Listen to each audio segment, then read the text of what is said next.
Hello again, and welcome to another online creative talk.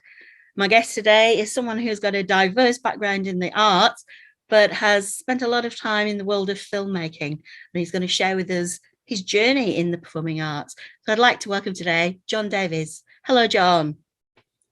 Hi, Meg. How's it going? Lockdown Oh, wise, these times we're living in. the times we live in, it's so true. So, would you like to tell us a little bit about how you got started in the arts and your journey into the world of filmmaking? Well, I'm old, so it's long, but I'll try to be succinct. I guess I went through my school days entirely fascinated with being the star on a stage. Right. I could sing once upon a time, and I sang, and then turned out I could dance a little bit in those days, so I danced. I performed. I was a performer Right. and also a writer. I wrote the school newspaper. Uh-huh. But I dug some props out. Oh, That yeah. is the first high school play I was in, and that was my final year one, which was an anti-war narrative Right. in which they made the 17-year-old youth that I was look older than I am today. I was meant to be a First World War veteran as the narrator of this play, and it was wonderful. I mean, getting made up and turned into an old man and having to walk around like an old man. I couldn't relate to that then. I can relate to it now, Meg. So, And so, and unbelievably, once upon a time, I had hair. ooh, That's a scene from a rehearsal. I'm pretty sure. I'm pretty sure that's not on the stage, but that was from my high school yearbook. God's sake, I have got rid of nothing, Meg. My life is full of junk. so you started And it's off as a not necessary. performer. So you Yep, started off as a absolutely. performer. So, what made you go behind Get the into film, film. get behind the Yep, camera? behind the camera. Well, I've never pointed a camera. That's not one of the roles I've taken on. I've typically Right. been a producer Uh-huh. and a writing contributor. So for about 30 years, best part of 30 years, I made corporate training films, Right. which involved working with a whole myriad of New Zealand actors. The name Alona Rogers might ring bells for some people who are watching this, and I worked with Alona on a film, but that goes back 30 odd years for both of us. And we made my father's company, it was, and I eventually bought it. We made about 30 or 40 of our own training films that we sold not only in New Zealand but right around the world. Yeah. And we also imported training films from all around the world. And one very famous guy I got to meet a few times as a result of what I was doing was Mr. John Cleese. Wow. And that yeah, he was a grumpy old fart. Oh, this is being recorded, isn't it? Oh, That's okay. anyway, every time I met him, pretty much he was grumpy, but his Mm. films were amazing, and he taught and understood education brilliantly, and very funny guy. Mm. Anyway, so that all happened for about 20 or 30 years, and then I got involved with these guys that were setting up or were well into producing what became or making what was became New Zealand's most prolific film production company. They were producing 4 or 5 films a year, mainly to sell to overseas television, Hmm. and they asked me to come and run their business. And from there, I got into film distribution. Right. And from there, it was an easy jump into film production. I got into helping mostly younger uh, filmmakers with very little money Mm. to make films. I would give them $10,000, $15,000. They would invest that in producing their film. They would give it back to me. I would sell it to all the DVD shops around the country, Right. maybe in some cases put it in a cinema. I got my money back, and then I gave it to the next filmmaker who came along with an idea I liked. Wow. So for a few years there, I think I'm listed as a producer on 6 of those kinds of films on Mm. IMDb. And then I met a guy through the association with that film studio, rejected by the New Zealand Film Commission with a film that I found very touching, very heartfelt, about a young boy growing up in a outlying suburb of Auckland. We actually filmed it in Helensville Right. and created an illusion of Helensville as the location of our young man's living. In actual fact, the interiors were all shot in a house in Mount Roskill. But that's the illusion of the film business. Mm-hmm. And that was called The Map Reader, for which there's the Ah. DVD. And if anyone's interested, they can see my one and only full feature film production. Only me. I was the only guy who organised it and paid for it and got it done. They can see it for free on watchme.co.nz, Right. which is, I think, associated with it. Well, no, I don't think it is associated with the Herald. It's part of the NZME stable. Anyway, they can go and see the map reader there for free. Bonus for watching the creativity talk with Mags. Free film. Yeah. And all for free things. that was, sorry? We're all for free things here. All for free things, yes. So the upshot of that was I made a full feature film. I had the whole experience of doing an awful lot with very little money. Yeah.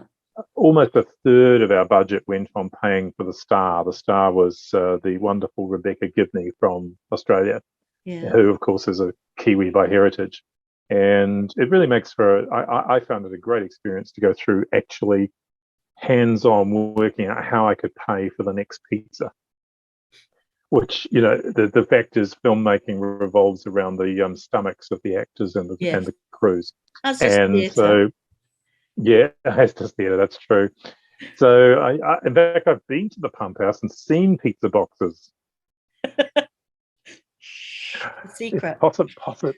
And then there might be a little theatre company with whom someone I know well is associated, who may have left pizza boxes all over the place that I had to clean up once. But we won't go there. Nobody I can think of. Nobody you could think of. So anyway, that's my journey into film. Right now I've just spent the last week to 10 days part-time, bordering on full-time for the last 3 days, getting an application into the New Zealand Film Commission to fund the progressive development of a show that I've been working with them on for 4 years. It's a process called development hell, and filmmakers will be very familiar with both that saying and the experience of going through development hell. Yeah. But we're in the best shape we've ever been. So if you're watching this and you feel like wishing someone some luck getting some money out of the government to make another film, feel free to wish me that luck. Yeah. So that's the journey into film. Yeah. So I think just the process of putting in applications for getting the arts up and running, getting films, sometimes getting stage shows.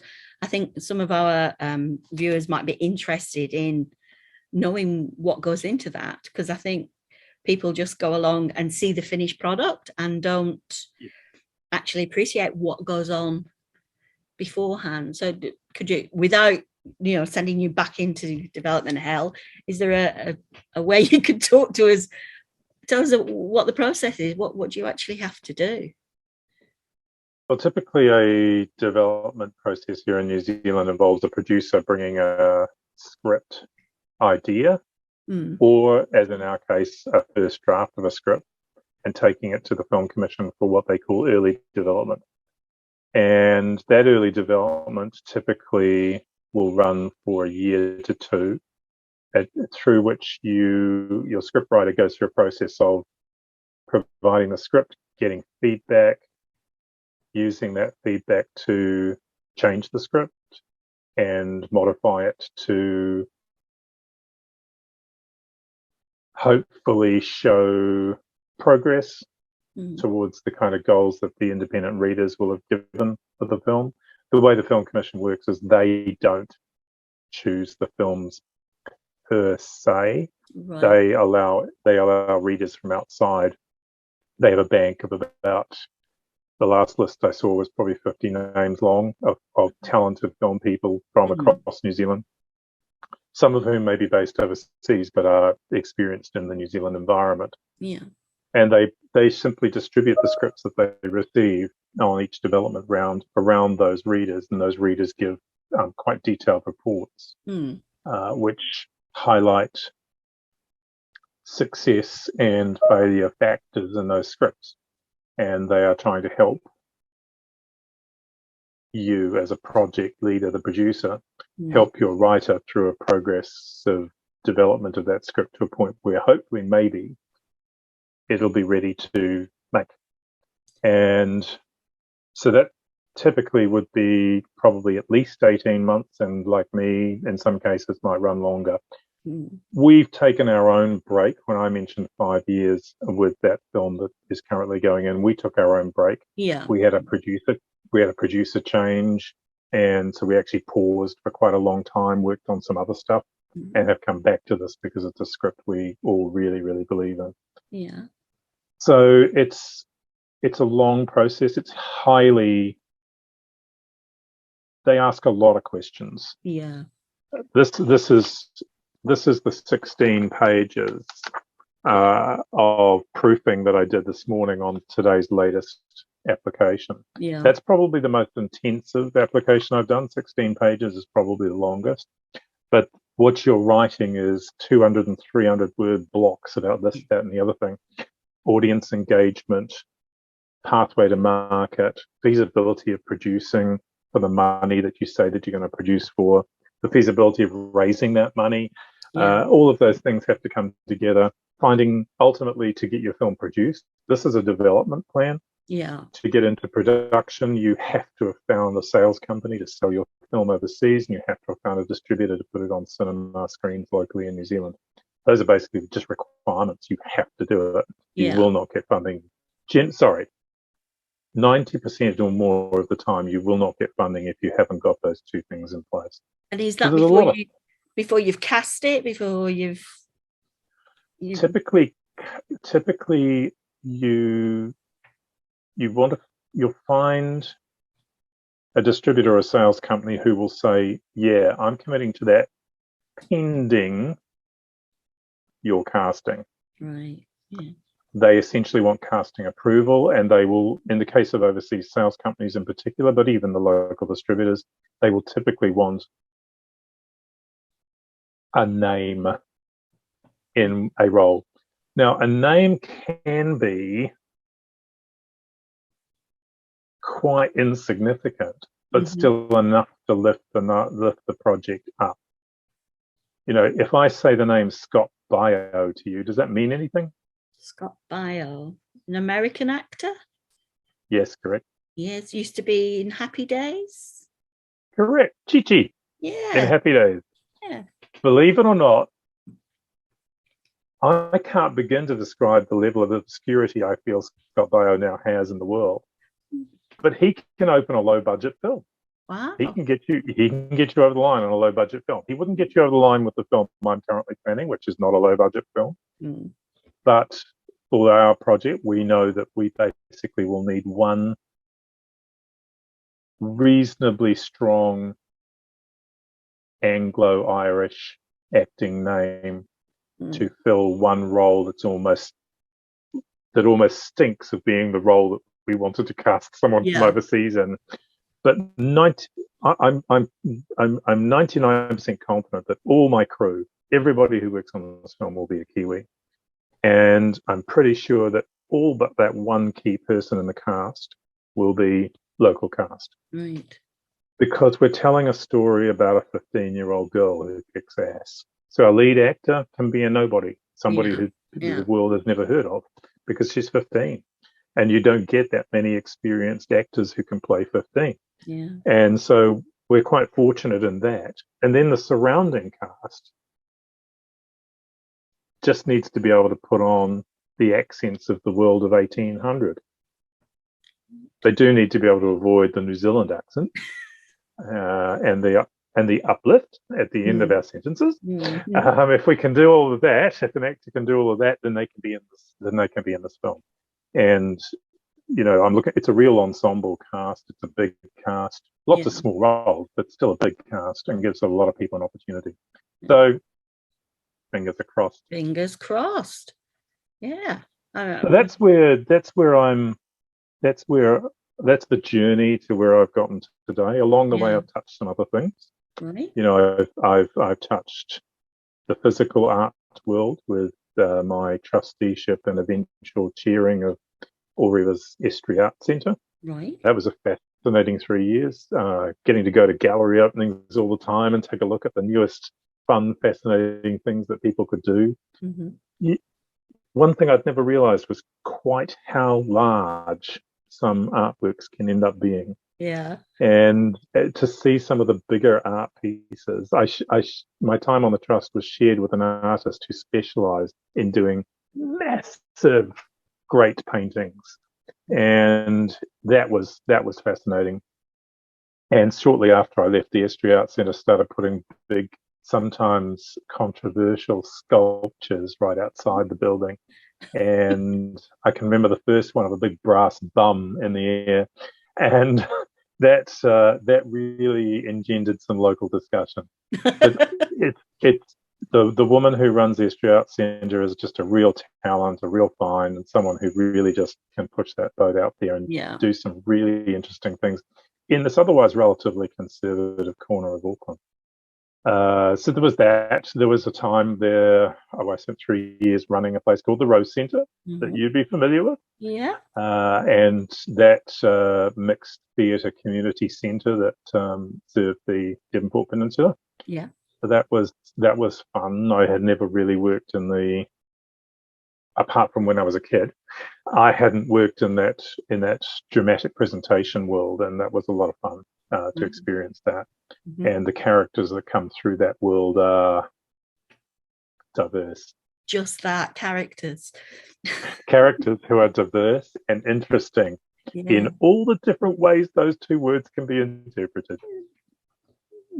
But a lot of kids too. A lot of kids got to use it, and seeing, reminding myself of what it was like to be a child and getting on stage and having fun in front of an audience was kind of cool as part of that role as well.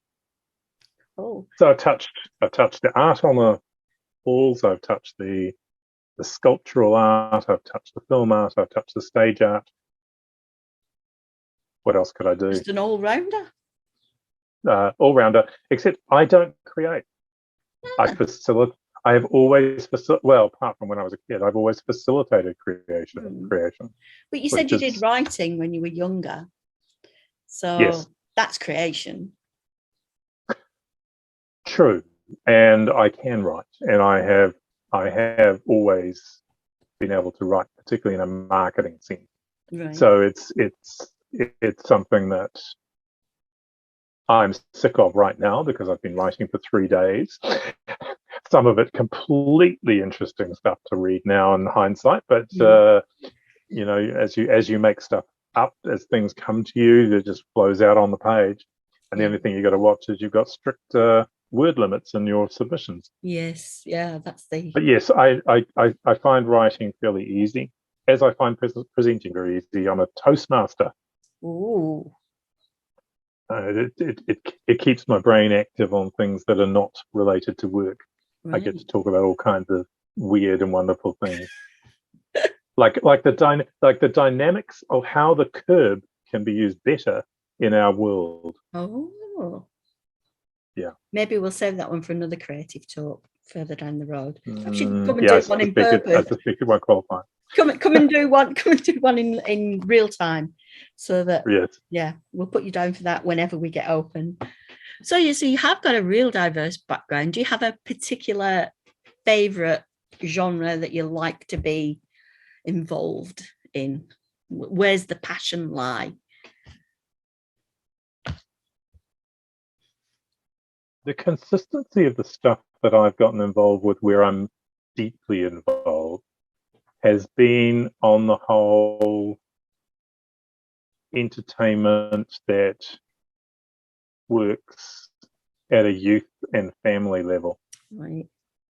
This project I'm working on at the moment is an action adventure starring a 15-year-old, designed to entice teenagers to watch it, but also designed to be friendly to the father, who easily gets bored and goes to sleep.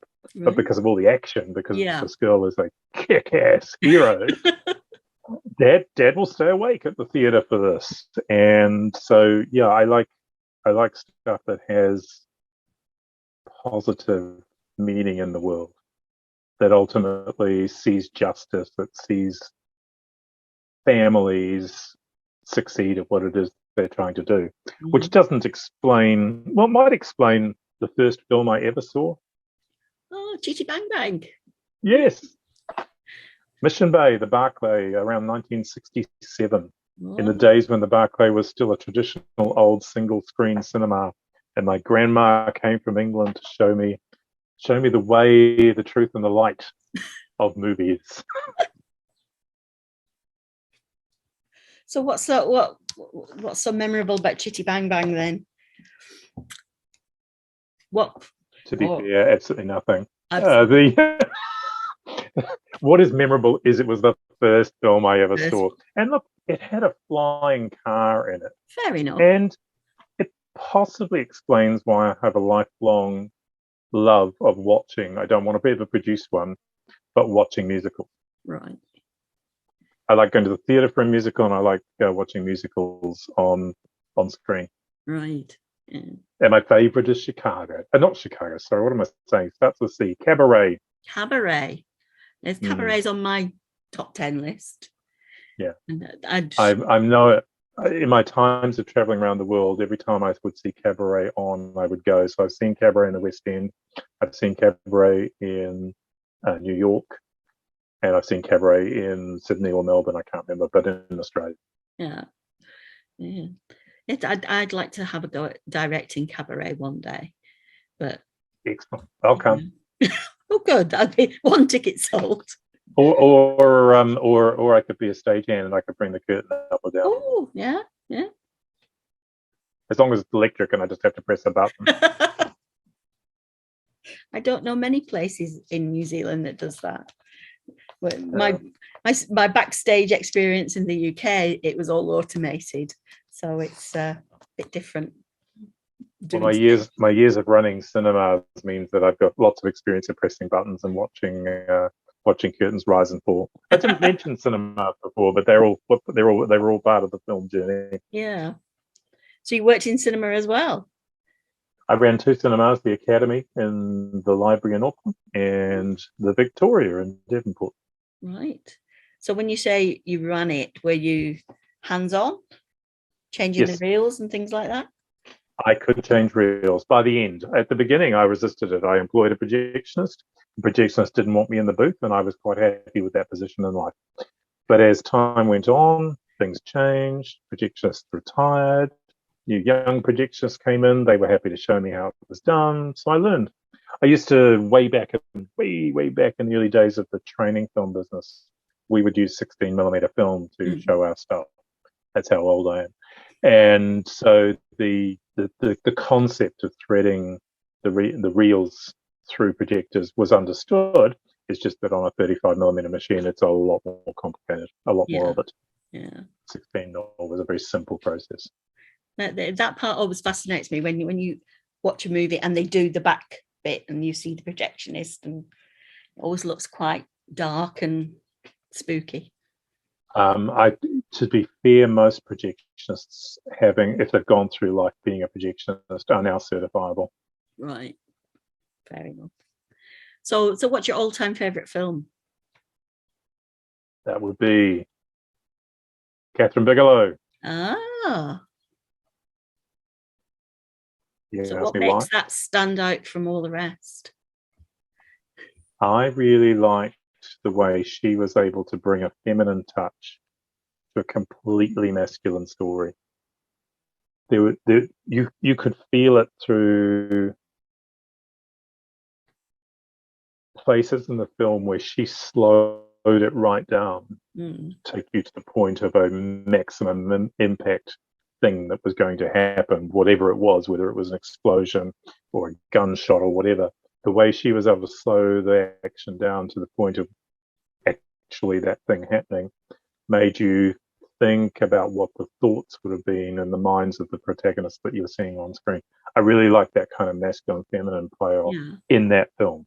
That's not typical of most films. Most films signal and go bam, but this film signaled and slowly moved to its moments. Not every single time, obviously, but a lot of the time it gave you time to think, what's that guy going to be thinking as he touches that explosive device? Yeah. And it was I just found it a really gripping film. and obviously a lot of other people do. 6 Academy Awards in Oh, yeah. 2009. Yeah. Can you 2009, as believe? long ago as Yeah, that. can you believe it's already 12 years old? Ooh, in the before COVID times. It's Ooh. almost before influenza. Yeah.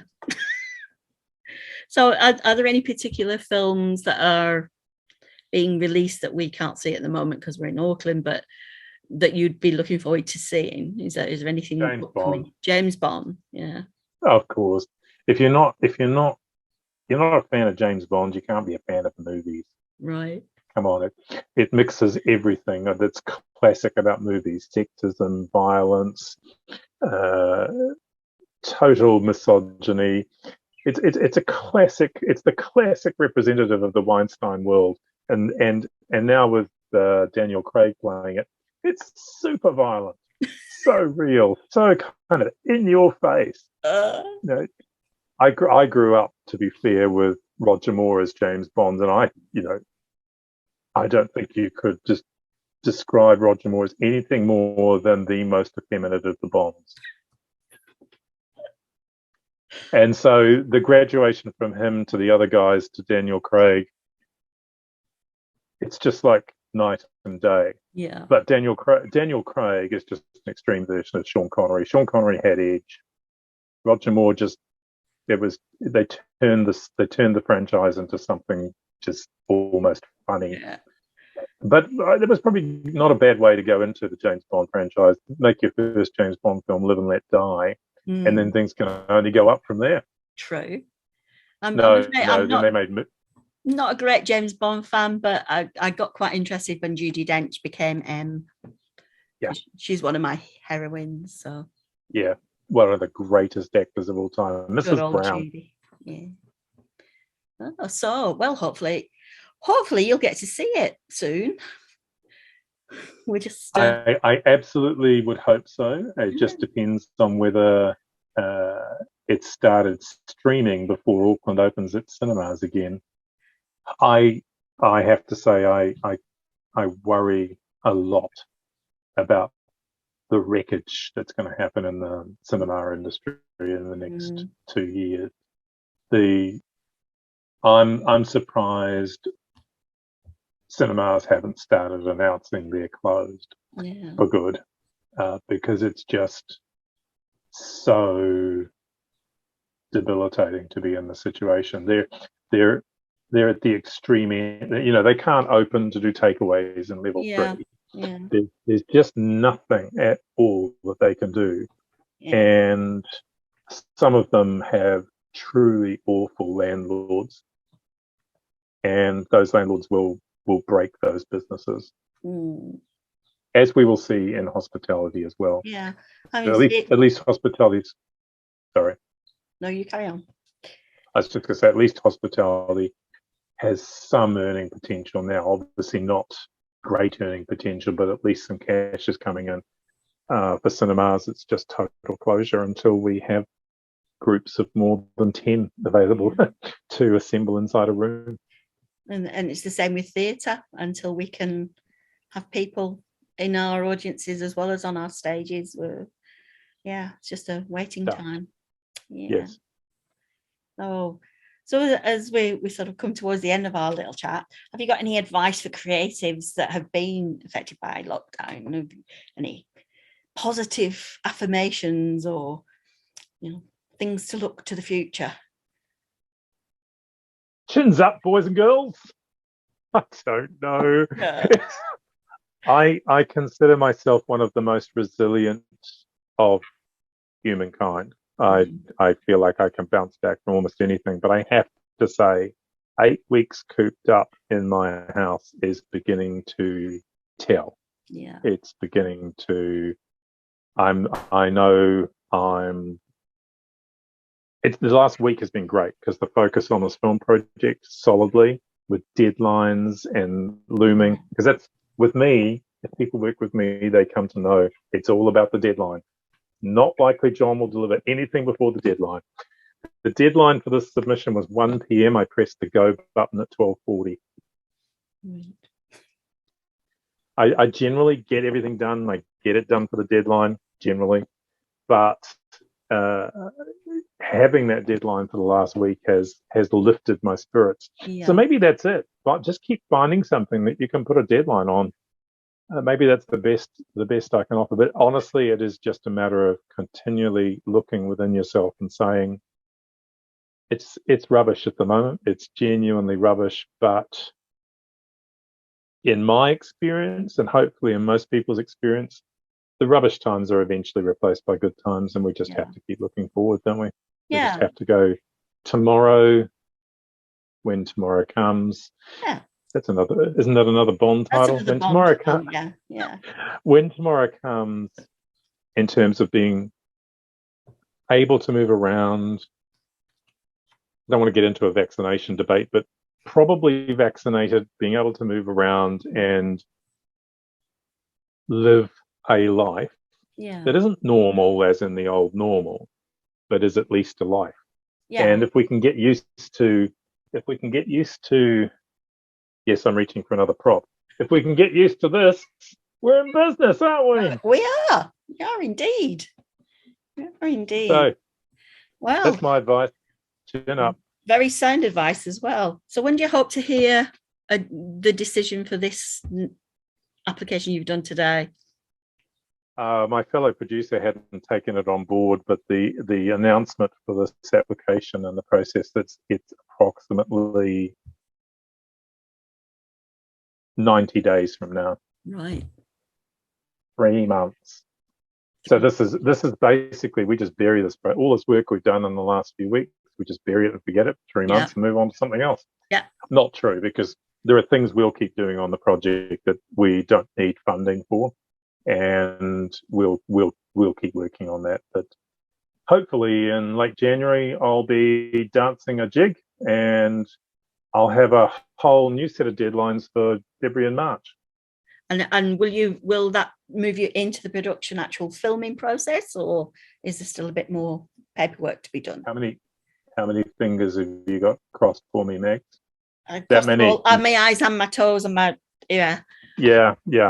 So we'd love to think it would do that. We'd love to think this is the trigger. The big funding round, the most important funding round for this film, actually opens only days after we get the decision for this funding. And this funding is meant to get us to a point where we're super ready for that funding. Because it's not going to. We're going to have to apply for the production funding without having completed the development work. It's just the way it is. So we're looking at 2023 rather than a 2022 release.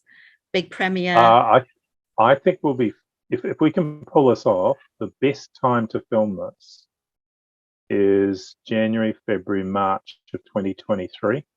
Right. Which means actually a 2024 release, at which point we will have been working on it for 8.5 years, roughly. Wow.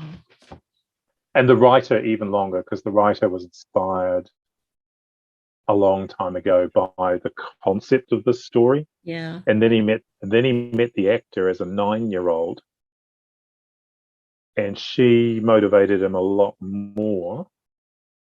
And she's been involved in the process. This is amazing. You take a what has been a 9-year-old girl is now a 14-year-old girl through this process, and she's contributing. Great. She's helping make it happen, as well as learning to be a better actor and being, because this film requires martial arts. She's been learning martial arts because my film writer director is a martial artist. So they've been going through this process. I've got footage that I filmed from a training session they were doing one time. And it's amazing to watch a young talent contribute at a really senior level to the creation of the lines that character will eventually say in the film. It's fantastic. Yeah. Well, that's something for us. That's something for all of us to look forward to. Thank you. Red carpet premiere somewhere. We'll try and remind me to get you a ticket, eh? Yeah, and let me know, and then I can keep the Friends of the Pump House in the loop as well. You might get some audience there. Well, thank you very much for spending your wind down time after you getting your deadline done, having a chat with me. It's been very interesting. And Be fun. I've learned a lot about you as well. So that's Well, good. this is the most we've ever talked, Mags. I think it might be. Yeah. Yeah. I think so. About things other than other things. But yeah, great. Thank you very much. Thank you. See you later. Bye.